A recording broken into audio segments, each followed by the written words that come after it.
Hello students, my name is Smita Zambre and I am your EVS teacher. So students, today we are going to start our 13th lesson, Methods of Preserving Food. In this lesson, we are going to learn the following points. How to preserve food. Second point, how food gets spoiled. Next point is food and microorganisms. And the last point is the methods of food preservation. So now let's move towards the first point of this lesson, how to preserve food.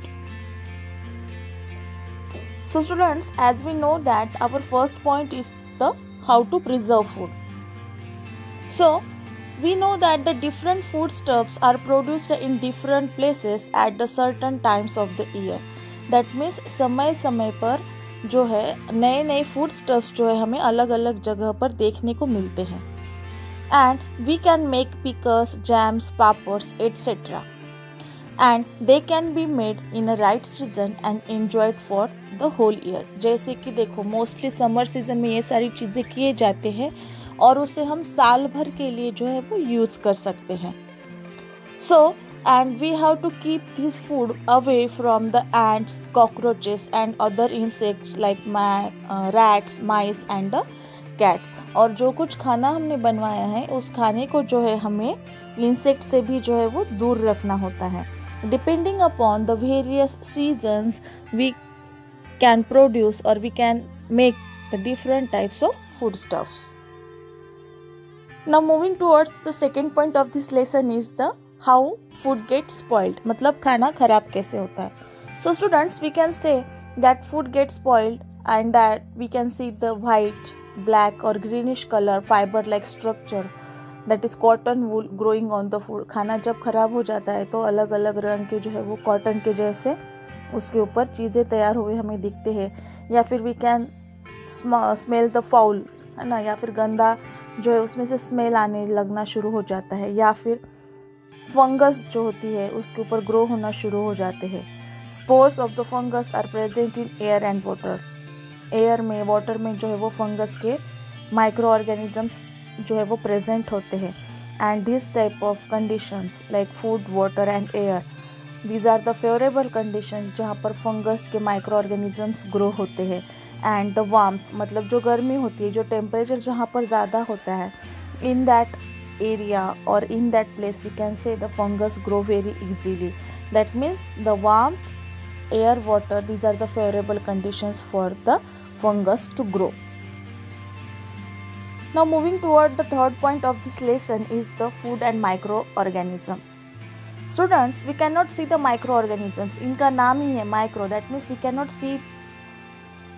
So if they begin to grow, our food gets spoiled. और microorganisms जब हमारे food के अंदर जाते हैं, when they entered in the food, they spoil our food and such food, है ना, और ऐसा खाना जब हम खाते हैं it can cause the stomach ache, diarrhoea, vomiting and it is not good for our health also, क्योंकि उसमें के जो न्यूट्रिएंट्स होते हैं वो पूरी तरह से जो है वो लॉस्ट हो चुके होते हैं and that food is not good to our health. तो ऐसा खाना जो है हमें अवॉइड करना है.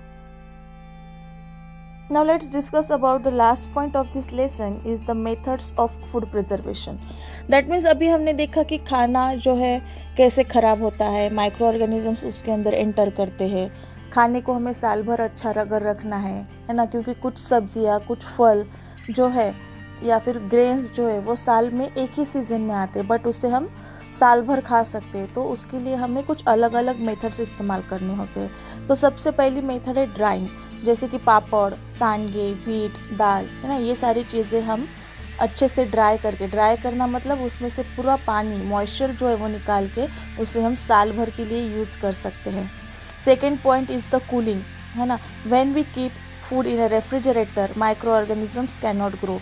तो फ्रिज के अंदर माइक्रो ऑर्गेनिजम्स क्यों ग्रो नहीं होते? Because the temperature of the refrigerator is very low and in that situation, है ना, जैसे कि मैंने पहले ही कहा था, जो गर्मी होती है, वार्मथ होती है, वो जो है माइक्रो ऑर्गेनिजम्स के लिए जो है वो फेवरेबल कंडीशन होती है.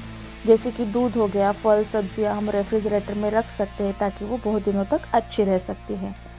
Next point is the boiling, मतलब पानी को या फिर दूध को जब हम अच्छे से उबालते हैं तो micro organisms in them get between killed, है ना, उसके अंदर जो माइक्रो ऑर्गेनिजम्स होते हैं वो पूरी तरह से डिस्ट्रॉयड हो जाते हैं।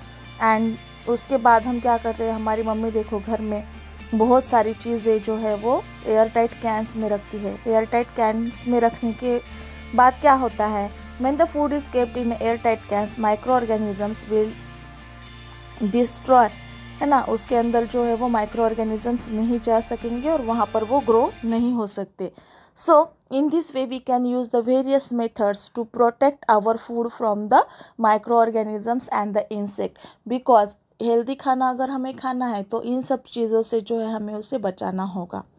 Okay students, in this way we finished our 13th lesson, methods of preserving food. So read the lesson carefully and watch the video. Thank you.